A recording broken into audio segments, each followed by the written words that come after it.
So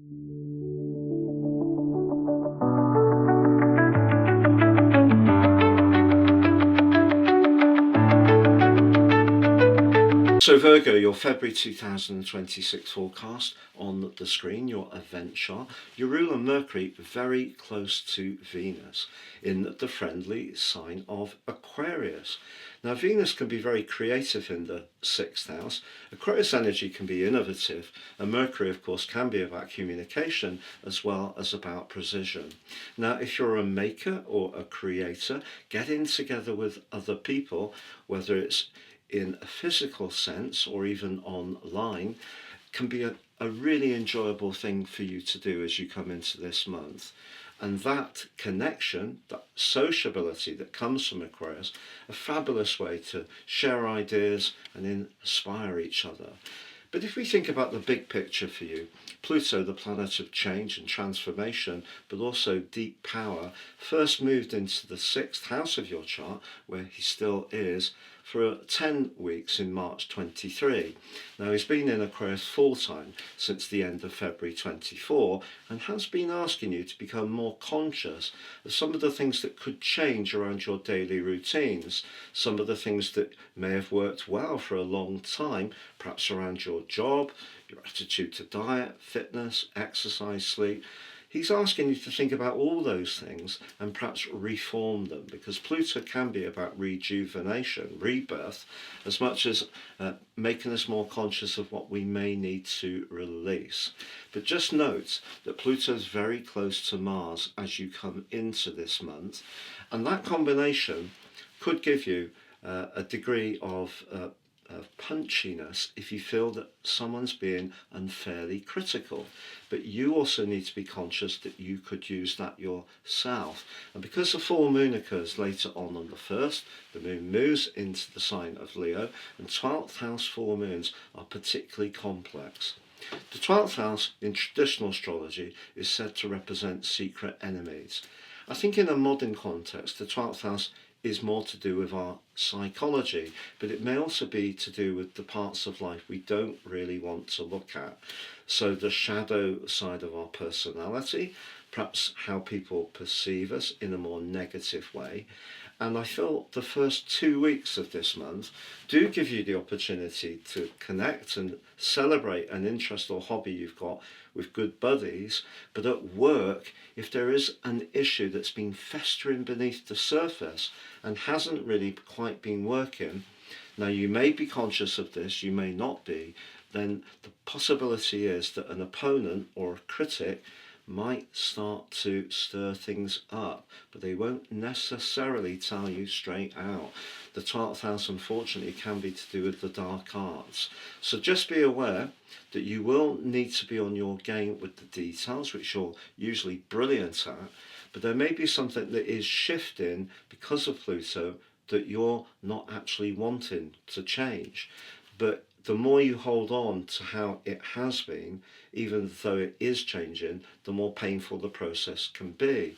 So I think you can use the energy of your ruler in its conjunction with Venus to try to cool down the intensity that Mars and Pluto can create, because that combination could see that more critical side of your nature come out, and you could punch across your critique in a very direct way, but it could see some incoming. It could see someone being very pointed in terms of your situation.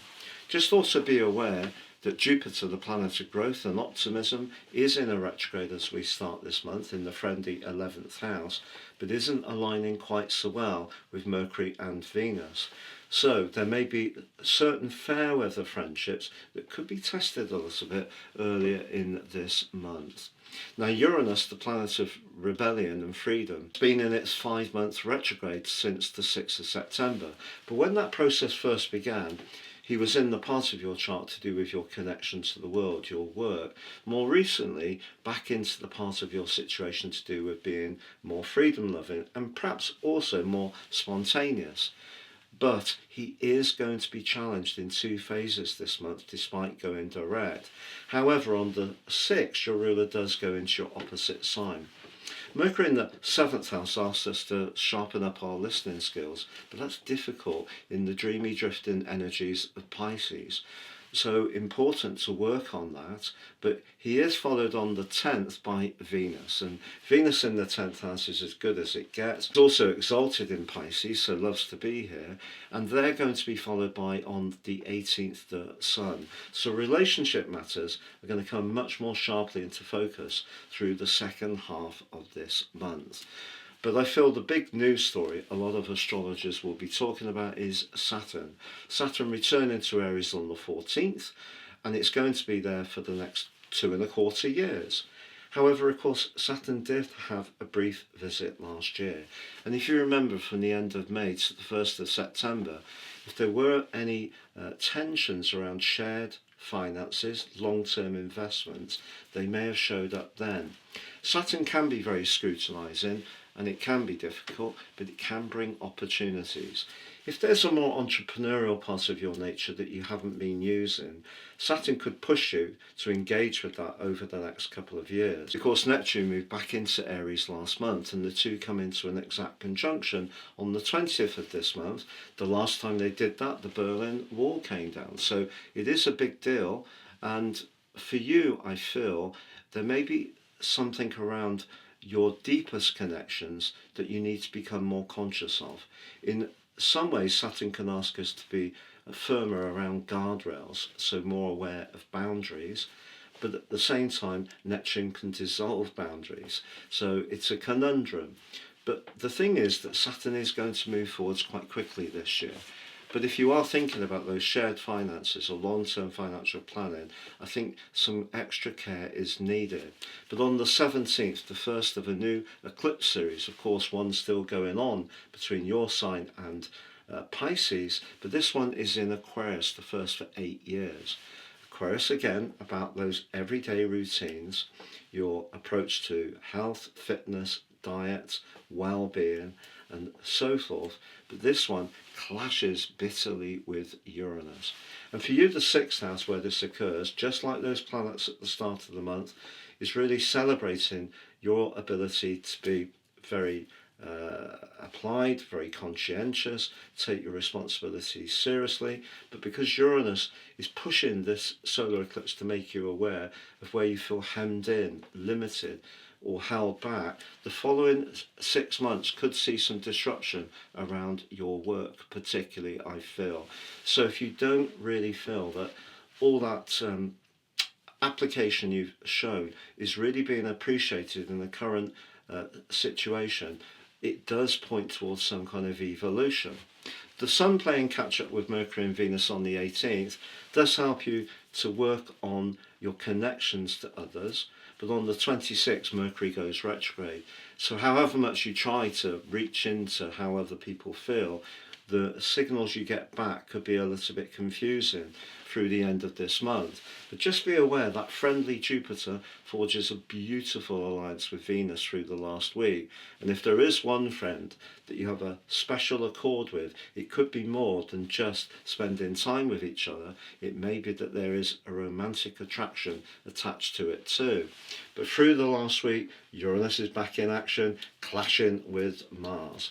And that's a very abrasive influence. When Uranus first went into Taurus in May 2018, he did clash with Mars. And we've seen ever since then a lot of turbulence, particularly around the cost of living, which is Uranus, Taurus, money, agriculture, land grabbing, unpredictability, and the potential for that in your situation as this month draws to a close, I think is really where you feel that you are being more sacrificing, but it's not appreciated, and that can make you much more mindful of the need to break out and do something much more spontaneous.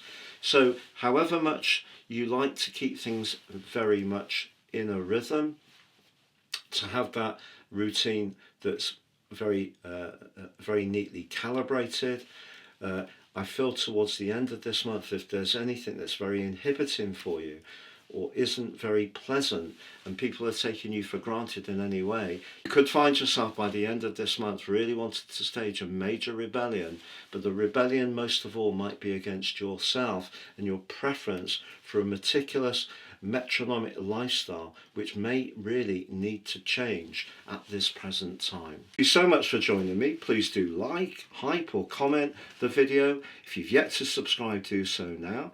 And please also join me at patrickarundel.com. We've made even more changes to the website and it's really coming together now. If you've yet to order your personal forecast for the next 12 months, please see the link below and get half price 50% off.